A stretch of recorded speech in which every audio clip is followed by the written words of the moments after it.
Mr. Speaker, this is a procedural motion, and the best practice for procedural motions usually is for the leader of majority to move and get a member of the other side to second, because I believe that this is a matter that was discussed in the Senate Business Committee.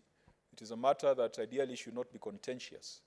I know we have been consulting here on whether Standing Order 32 and Standing Order 34 have been violated by this move. And I know that my colleagues will be prosecuting that matter.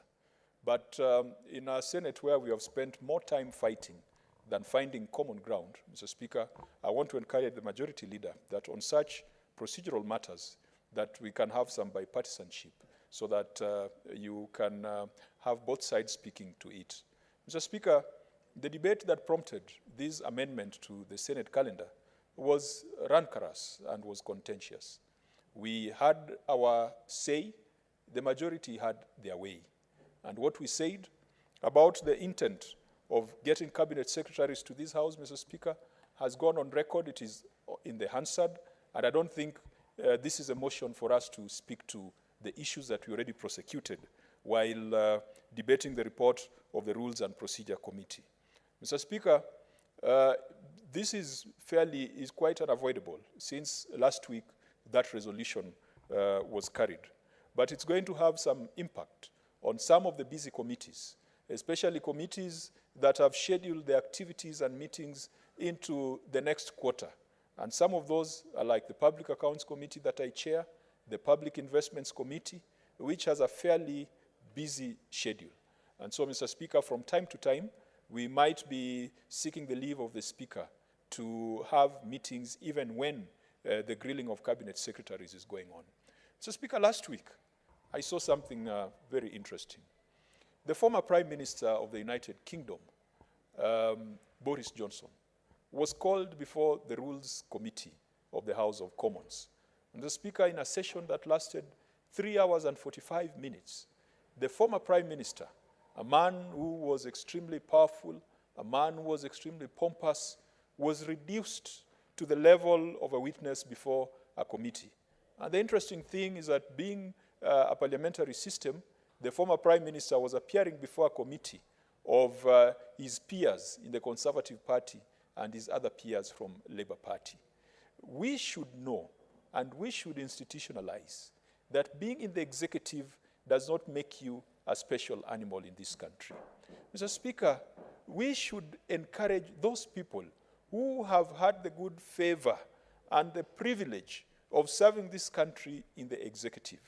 Yes, they've got access to resources, they've got access to decisions that can enrich, decisions that can impoverish, decisions that can change people's lives. They must remember that those functions that they exercise on behalf of the people of Kenya. And Mr. Speaker, every time we talk about the people of Kenya, we refer to Article 1 of the Constitution. And many a times I've heard people say that that right has been given to me by the Constitution. Mr. Speaker, there are countries without constitutions. The right is not given by the Constitution, the right is given by God. The Constitution is a mere record of that right and the social contract between the led and the leaders. Mr. Speaker, when the cabinet secretaries come to this House, I said it last week, that perhaps they will regret why they came here.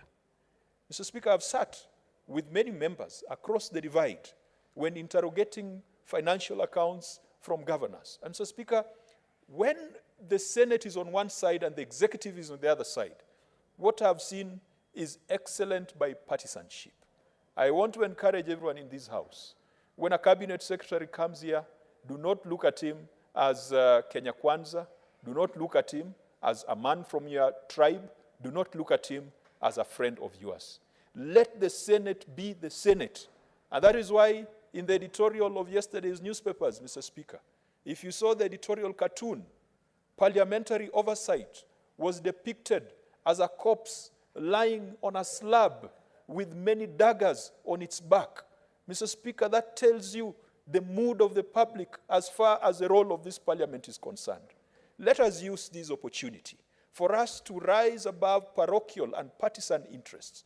Let us use this opportunity to convince the nation that legislative oversight that was depicted as lying comatose on a slab has been revived, and that this Senate will be that house where, because we are fewer, we are able to make more meaningful questions, we are able to guide conversation, we are able to put the executive to task.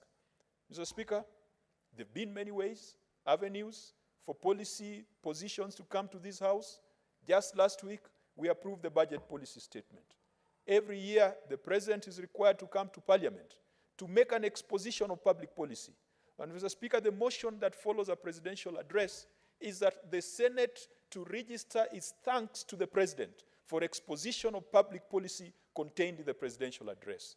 There has been no shortage of opportunities for public policy to be brought here.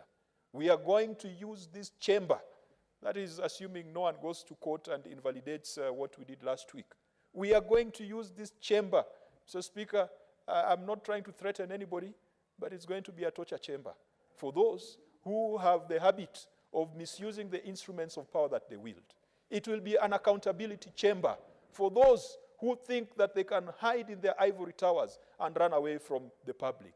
It will be an accountability chamber for those who think that for a senator to see them, they must make an appointment 3 days or 4 days, and then they go there and they're kept waiting for 6 hours. We will meet here, Mr. Speaker, and we will ensure that we squeeze out of them the accountability that Kenyans expect, and we shall ensure that we are not going to have a rogue government that will be running this country from ivory towers, will be running this country from the executive. And some of them, Mr. Speaker, as you know, are people we competed against in the last elections. You work very hard to become a member of the Senate. The person you vanquished becomes a cabinet secretary. And then they're the ones who are lording it over you. You work very hard to become the senator for Meru. And then the person you vanquished becomes a CAS, Mr. Speaker. And then when it comes to order of precedence, the CAS is now more powerful than the senator who defeated him in the last elections. These are things we must fix, Mr. Speaker. And I want to encourage Senator Dr. Boni Khalwale. In the past parliament, he came up with an order of precedence bill.